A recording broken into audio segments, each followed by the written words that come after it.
Nous sommes des rats de laboratoire. Nous courons à toute vitesse dans une roulette sans jamais avancer.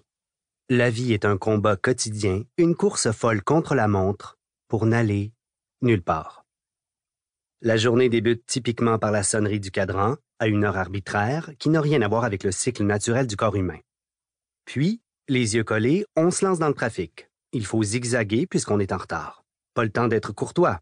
Par contre, un arrêt chez Tim Hortons s'impose.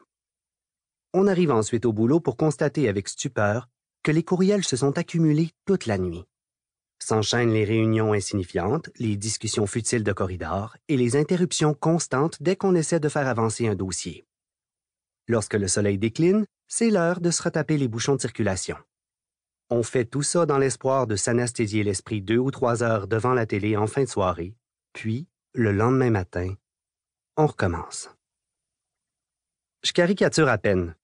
La vie moderne est une course drainante, suffocante et autodestructrice.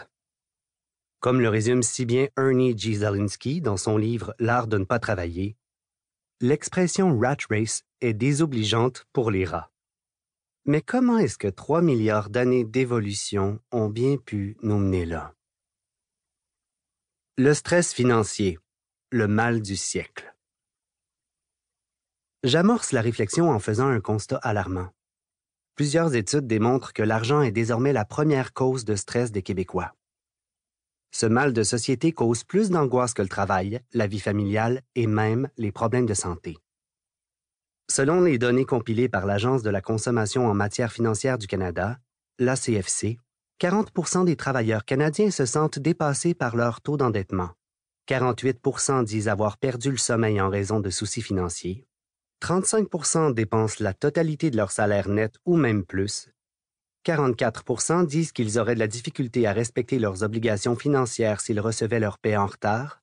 Et 37 disent qu'ils devront retarder leur retraite parce qu'ils n'auront pas assez d'argent. Contrairement à ce qu'on pourrait penser, ces résultats catastrophiques ne se limitent pas aux moins bien nantis. Le problème touche également les employés au sommet de la pyramide sociale. Un sondage mené par Mercer, une firme de ressources humaines, auprès de 1500 employés au Canada, indique que près de 20 des ménages dont les revenus annuels se situent entre 100 000 et 150 000 estiment qu'ils n'ont pas le contrôle de leur situation financière.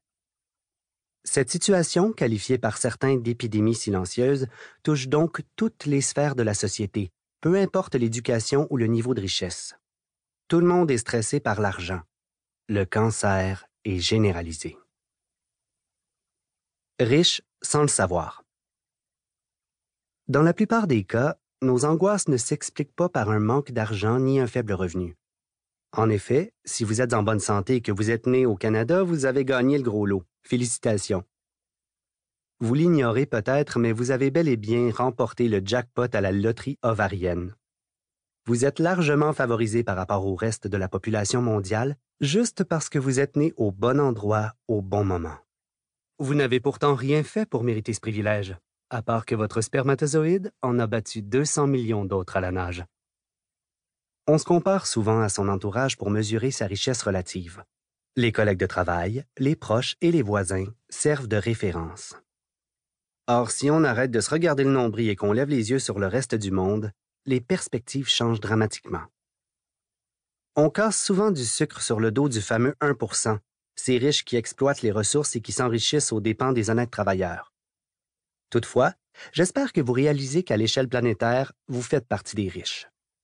D'après les données compilées par Crédit Suisse, si votre avoir net, c'est-à-dire vos possessions moins vos dettes, dépasse 97 000 $, vous figurez parmi les 10 des plus fortunés du monde.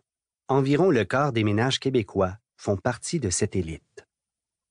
Qui plus est, selon l'organisme Given What We Can, si vous touchez un salaire annuel net de 40 000 $, vous êtes parmi les 4,1 des personnes les mieux rémunérées dans le monde. Conséquemment, 95,9 de la population mondiale pourrait vous critiquer aussi sévèrement que vous critiquez ceux qui sont plus prospères que vous. Seriez-vous riche sans le savoir? Les illettrés de la finance. Vous l'aurez compris, en théorie, nous avons suffisamment d'argent pour que nos finances soient le dernier de nos soucis.